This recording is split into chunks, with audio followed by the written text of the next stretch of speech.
Our question will be coming from the beautiful. Ano daw? May pagbabanta? Alright, are you ready? Doktora. Definitely yes.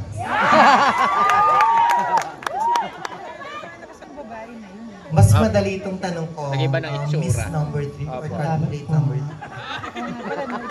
Kung papipiliin ka ng isang katangian, ano ang mas pipiliin mo?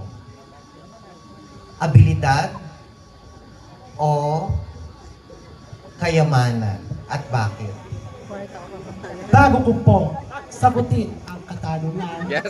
Yes. nais ko po May intro munang muna. magpasalamat sa buong may kapal. Pagkus, kundi dahil sa kanya, wala akong lakas sa loob. Umarap sa inyong harapan. Ikalawa, nagpapasalamat po ako, mga minamahal kong morado. Ikatlo, Buti walang nagpapasalamat ako sa aking pamilya. Pinayagan po naman ako. At ang aking mga taga-suporta, hello SPL! At ang mga narito, TPH, mahal ko kayo. Ano nga po ulit ang tanong mo? Abilidad.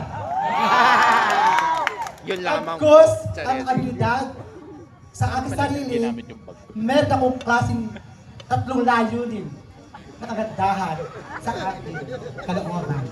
Una, isip.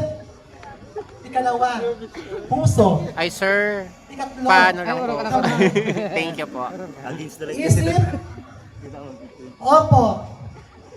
Alam ko na ang tama at mali.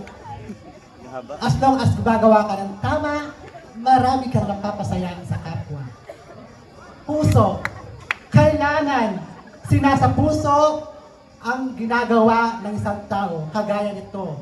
Sinasa puso ko, kahit mahirap, kahit sakripisyo, kahit puno ng pagod. Narito ako Naglitanya na siya. upang lumaban at umarap at ipakilala ko kung ano ako. Thank you. At ikaw huli, Kala ko, kamay. kasi pangalawa pa lang. Meron po kong mapagbigay sa kapwa. Dahil na ayon sa Biblia, sa Hebreyos, ang matulungin sa kapwa, ang Panginoon ay Pinagpapala. ating natutuwa. Natutuwa siya dahil gumagawa tayo ng tama. Kahit hindi tayo nakikita, kahit hindi natin nahawakan ng Diyos, nandyan siya marati sa atin.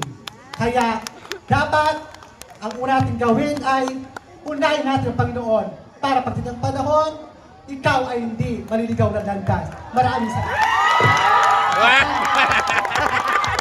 Grabe, partner.